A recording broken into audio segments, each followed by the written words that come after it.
Ascética meditada, tradução por Emérico da Gama.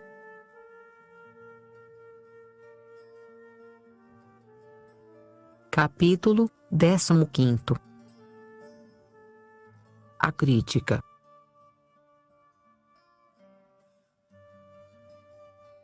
As pessoas, as coisas, e os acontecimentos, que se oferecem à nossa consideração reclamam de nós um juízo.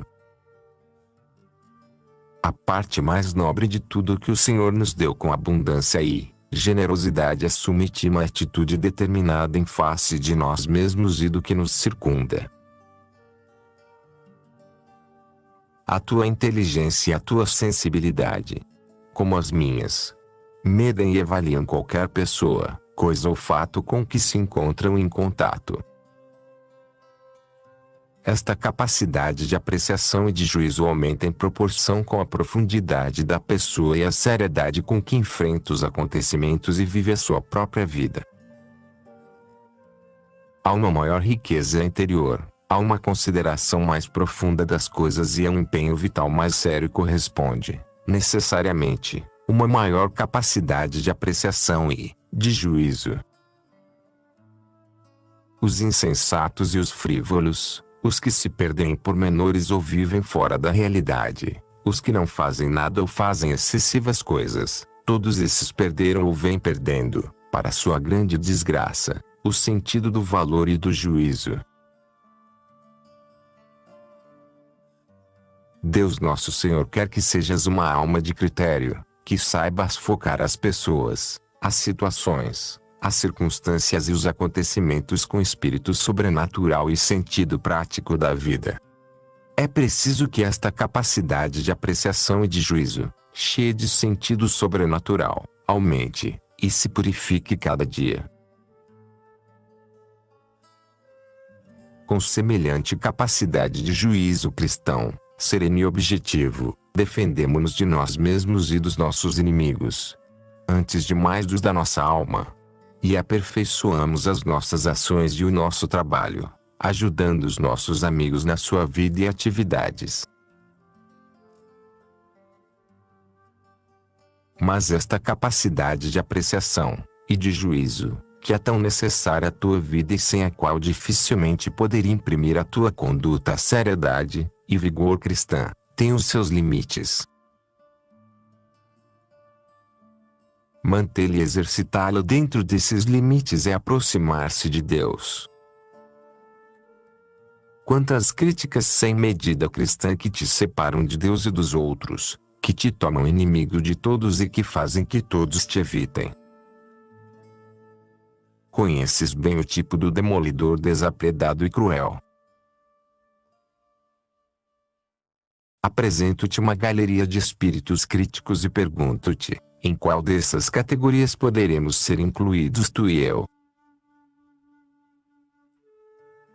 A crítica do fracassado que, pelo seu fracasso, se revelou inimigo de Deus. É universal, porque quereria arrastar todos no seu próprio fracasso. A crítica do irônico é mordaz, ligeira, superficial, disposta sempre a sacrificar em atenção a piadas coisas mais sérias e mais sagrada. A crítica do invejoso, nascida entre ânsias e despeitos, é ridícula e vaidosa. A crítica do idiota é tola. A crítica do orgulhoso e do prepotente é desapredada, e, normalmente, condimentada com outros ingredientes piores. A crítica do ambicioso é desleal, porque tende a pôr o acento na sua pessoa, em detrimento dos outros. A crítica do sectário é priorística, parcial e injusta. É a crítica de quem se serve conscientemente e com fria paixão da mentira. A crítica do ressentido é amarga e pungente, destila fel por todos os lados. A crítica do homem honesto é construtiva. A crítica do amigo é amável e oportuna. A crítica do cristão é santificante. Para que a tua crítica seja sempre a crítica do homem honesto, do amigo, do cristão, isto é, para que seja construtiva, amável, oportuna e santificante, deve cuidar de salvar sempre a pessoa e as suas intenções. Deve ser objetiva, Crítica subjetiva. Deve inclinar-se sempre, com respeito, diante do santuário da pessoa e do seu mundo interior. Que aqui tu sabes das intenções, dos motivos e de todas as circunstâncias subjetivas, de que apenas Deus nosso Senhor, que lê nos corações, é perfeito conhecedor. Aqui te vem ao encontro as palavras de Cristo: não julgueis para não serdes julgados.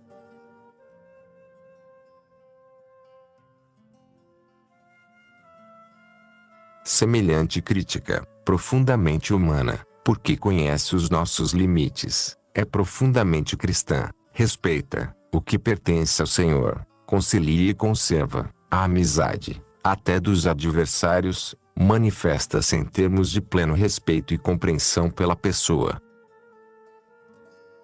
O homem honesto, e por maioria de razão o cristão, não julga nem critica o que não conhece. Exprimir um juízo, formular uma crítica, pressupõe o perfeito conhecimento, em todos os seus aspectos, do que é objeto de consideração. A seriedade, a retidão e a justiça ficariam comprometidas se não se procedesse deste modo. Neste ponto, tu e eu nos lembramos certamente de tantos juízos e de tantas críticas improvisadas, sem qualquer conhecimento de causa, o juízo do superficial, que fala do que não conhece, a crítica de quem adere ao que ouviu dizer dos outros, sem ter a maçada de o verificar, a conduta do inconsciente que julga até aquilo de que nunca ouviu falar. E reparamos também com que facilidade transformamos em juízo tomando-a por juízo crítico, uma simples impressão. A crítica do ignorante é sempre injusta e funesta. A crítica cristã, respeita sempre os requisitos do tempo, lugar e modo, sem os quais se transformaria facilmente em detração e difamação. Não será mal, a este propósito, que tu, que te consideras como homem maduro, capaz de juízo e de critério seguro, te pergunte se existe na tua vida este mínimo de prudência cristã, que te ponha coberto das insídias da tua língua e das tuas mágoas.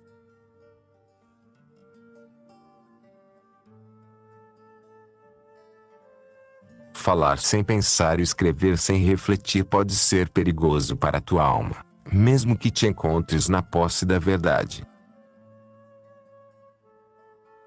Devo acrescentar agora, meu amigo, que a crítica assume as cores do ânimos de quem a formula, das disposições interiores de onde procedes existe um ânimos bom e um ânimos mau, devemos tê-lo presente, porque é um critério seguro para julgarmos moralmente do uso que fazemos da nossa capacidade de apreciação e de crítica.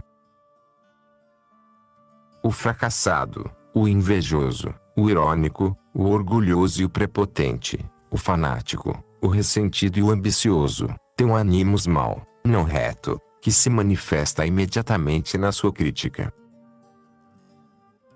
O homem honesto, o amigo, o cristão tem dentro de si um ânimos bom, que transparece igualmente nos seus juízos. Este ânimos bom é a caridade, o desejo do bem dos outros, que assegura a crítica a todas aquelas qualidades que adornam a boa crítica. Para que a crítica seja justa e construtiva, eficaz e santificante é preciso amar os outros, amar o próximo. Neste caso, o exercício da crítica é sempre um ato de virtude naquele que exerce uma ajuda para quem a recebe. O irmão ajudado pelo seu irmão é como uma cidade murada.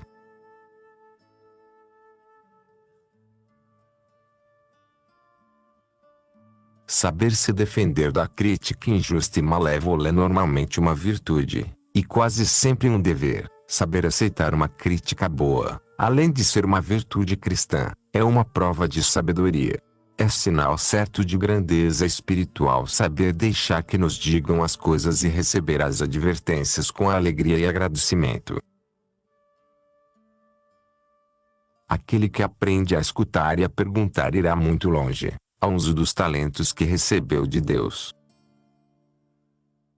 Mas, é infeliz aquele que não tolera que lhe digam as coisas, que de mil maneiras. As maneiras do amor próprio ferido.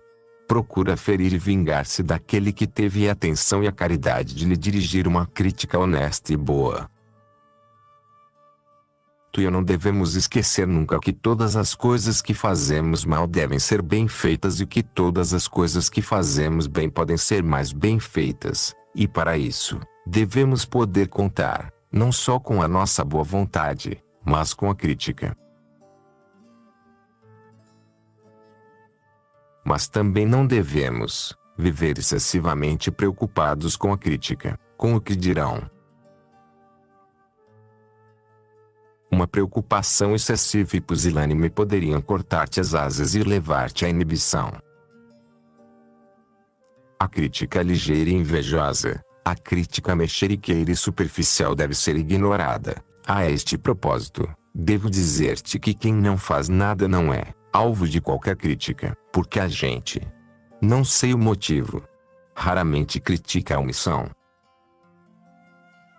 Quem faz coisas e as faz em abundância é sempre criticado, e, por todos, criticam-nos que não fazem nada, porque a sua vida e o seu trabalho parecem-lhes uma acusação. Criticam-nos que agem em sentido contrário, porque o consideram como um inimigo. Criticam-no também, quando não são bons, os que fazem as mesmas coisas ou outras parecidas, porque são ciumentos. Neste caso, o exercício da crítica é sempre um ato de virtude naquele que exerce uma ajuda para quem a recebe. O irmão ajudado pelo seu irmão é como uma cidade murada.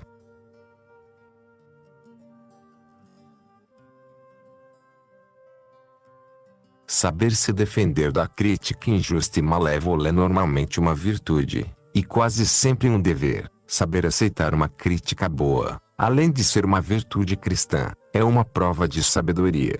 É sinal certo de grandeza espiritual saber deixar que nos digam as coisas e receber as advertências com alegria e agradecimento. Aquele que aprende a escutar e a perguntar irá muito longe, ao uso dos talentos que recebeu de Deus. Mas, é infeliz aquele que não tolera que lhe digam as coisas, que de mil maneiras. As maneiras do amor próprio ferido. Procura ferir e vingar-se daquele que teve a atenção e a caridade de lhe dirigir uma crítica honesta e boa. Tu e eu não devemos esquecer nunca que todas as coisas que fazemos mal devem ser bem feitas e que todas as coisas que fazemos bem podem ser mais bem feitas, e para isso, devemos poder contar, não só com a nossa boa vontade, mas com a crítica.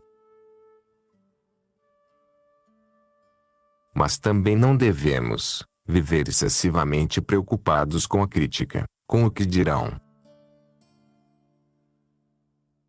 Uma preocupação excessiva e pusilânime poderiam cortar-te as asas e levar-te à inibição. A crítica ligeira e invejosa, a crítica mexeriqueira e superficial deve ser ignorada. A este propósito, devo dizer-te que quem não faz nada não é alvo de qualquer crítica, porque a gente, não sei o motivo, raramente critica a omissão.